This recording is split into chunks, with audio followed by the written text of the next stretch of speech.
இப்ப நம்ம இந்தியால பாத்தீங்கன்னா ஜாதி அப்படிங்கிற ஒரு ஒரு என்ன சொல்லலாம், ஒரு விஷயத்தால பல வன்முறைகள் வந்து நடந்துகிட்டு இருக்கு. அது எல்லாமே நமக்கே தெரியும். ஏன் இப்ப இத பத்தி பேசுறேன், ஏன் இப்படி சொல்றேன் அப்படின்னு வாங்க வீடியோக்குள்ள போய் டீட்டெயிலா தெரிஞ்சுக்கலாம். மத்திய பிரதேச மாநிலம் பர்கா அப்படிங்கிற ஒரு கிராமம் இருக்கு. அந்த கிராமத்துல வந்து 34 வயசான ஒரு தலித் வாலிபர் வந்து இருக்கிறாரு. அந்த வாலிபர் வந்து அந்த கிராமத்துல வந்து பயங்கர செல்வாக்கோட இருக்காரு. அந்த கிராமத்துல உள்ள ஒவ்வொரு நபருக்குமே வந்து அந்த தலித் வாலிபர் வந்து ரொம்பவே பிடிச்சிருக்கு. ஆனா அதே கிராமத்தை சேர்ந்த அவருக்கு அந்த தலித் வாலிபருக்கு தெரிஞ்ச இன்னொரு பிரிவை சேர்ந்த ஒரு சல்லுப்பு தோழியா நிராஜ் அப்படிங்கிற 2 பேர் இருக்காங்க. இவங்களுக்கு வந்து இது வந்து பயங்கர டென்ஷன் ஆகுது. என்னன்னா இவன் வந்து பயங்கரமா எல்லாத்துக்கும் பிடிக்குது அப்படின்னு இவங்க வந்து யோசிச்சு இதை இப்படியே விடக்கூடாது அப்படின்னு யோசிச்சவங்க என்ன பண்றாங்கன்னா, இந்த தலித் வாலிபர் இருக்காங்கள அவரை வந்து இந்த சலுப்பு தொழியா நிராஜும் சேர்ந்து பைக்ல வந்து கடத்திட்டு போயிட்டாங்க. பைக்ல கடத்தினாங்களா அப்படின்னு கேட்டீங்கன்னா ஆமாங்க, பைக்ல எடுத்துருக்காங்க. ஆனா எப்படிலாம் எனக்கு தெரியாது. ஆனா பைக்ல வந்து கடத்திருக்கிறாங்க. கடத்திட்டு போய் என்ன பண்றாங்க பாத்தீங்கன்னா, இவரை ஒரு இடத்துல அடைச்சி அப்புறமா இவர் வந்து சொல்றாங்க, நீ வந்து யாராட்ட ஒரு ஆள்கிட்ட வந்து எங்களுக்கு வந்து ஒரு 2 லட்ச ரூபா பணம் வாங்கி கொடு, நாங்க வந்து உன்னை வந்து விட்டுருதோம் அப்படின்னு சொல்றாங்க. இதை கேட்ட அந்த தலித் வாலிபர் வந்து என்ன பண்றாருன்னா, அதெல்லாம் முடியாது, உங்களுக்கு நான் யார்கிட்டயும் வந்து பணம் வாங்கி கொடுக்க மாட்டேன், நீங்க சொல்ற எந்த விஷயத்தையும் நான் வந்து பண்ண மாட்டேன் அப்படின்னு சொல்லி அவங்க சொல்ற வந்து மறுத்து பேசுறாரு. இதனால இந்த சலுப்பு தொழிலாக்கும் நிராஜிக்கும் பயங்கரமா கோவம் வந்துருது.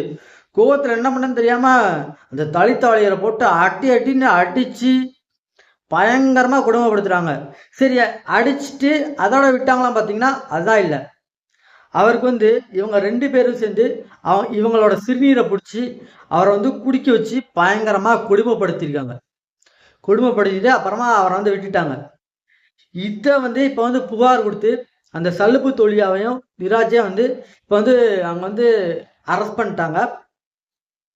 அரெஸ்ட் பண்ணாலும் இப்ப வந்து யோசிச்சு பாத்தீங்கன்னா, இப்ப வந்து மத்திய பிரதேசத்துல மட்டும் தான் இப்படிதான் நடக்குதா அப்படின்னு கேட்டீங்கன்னா அப்படிதான் இல்லை. நம்ம தமிழ்நாட்டுல கூட குறிப்பா இந்த மாதிரி ஜாதியின் பேரால பல வன்கொடுமைகள் வந்து நடந்திருக்கு, இப்பயும் நடந்துகிட்டு இருக்கு. நிறைய இந்த தலித்துன்னு சொல்லப்படுற இந்த மாதிரி ஜாதியில இருக்கிறவங்கள இன்னமும் இங்க தமிழ்நாட்டுல கூட இன்னமும் சில கிராமங்கள்ல வந்து அவங்க வந்து கோயிலுக்குள்ளே போகக்கூடாது, இந்த மாதிரி பல கொடுமைகள் வந்து வந்து இன்னமும் நடந்துகிட்டே இருக்கு. முதல்ல இந்த ஜாதி அப்படின்னு ஒரு விஷயம் என்னன்னு பார்த்தோம்னா, அந்த காலத்துல ஜாதி வந்து நம்ம தொழிலை வச்சுதான் வந்து ஜாதி அப்படின்னு ஒரு விஷயம் வந்து கொண்டு இருக்காங்க. ஜாதியா என்ன, நம்ம தொழில் தான் குறிக்கும். ஆனா இத வந்து நிறைய பேர் புரிஞ்சுக்கிடாம இதை வச்சு நிறைய வந்து கொடுமைகள் வந்து நிறைய பேத்துக்கு பண்ணிக்கிட்டு இருக்கிறாங்க, அவங்களுக்கே தெரியாம. இதால பாத்தீங்கன்னா காமராஜர் ஐயா, முத்துராமலிங்கம் ஐயா, அப்புறம் இன்னாசி ஐயா, அம்பேத்கர் ஐயா, இந்த மாதிரி நல்ல தலைவர்களா வந்து இந்த ஜாதியின் பேரால நம்ம வந்து இவங்களெல்லாம் பூஜை ரூம்ல வச்சு பூஜிக்க வேண்டியவங்க. ஆனா இந்த ஜாதியின் பேரால அவங்கள அங்கங்க தள்ளி வச்சு அவங்களுக்கு ஒரு சிலை வச்சா கூட ஒரு கூண்டுக்குள்ள வச்சு அவங்கள வந்து அந்த சிலையை பாதுகாக்கிற நிலைமையில தான் நம்ம வந்து இப்ப வந்து வாழ்ந்துகிட்டு இருக்கோம். இதெல்லாம் கேட்கவே ரொம்ப என்னடா இப்படிலாம் இருக்கு அப்படின்னு யோசிக்க தோணுது. இதெல்லாம் தடுக்கணும்னா ஒரு தனி மனிதனால முடியாது. மக்கள், படித்த இளைஞர்கள் வந்து ஒவ்வொருத்தவங்களும் எதுக்கும் நம்மளாம் வந்து பல மன்றங்கள் வந்து ஆரம்பிக்கும்.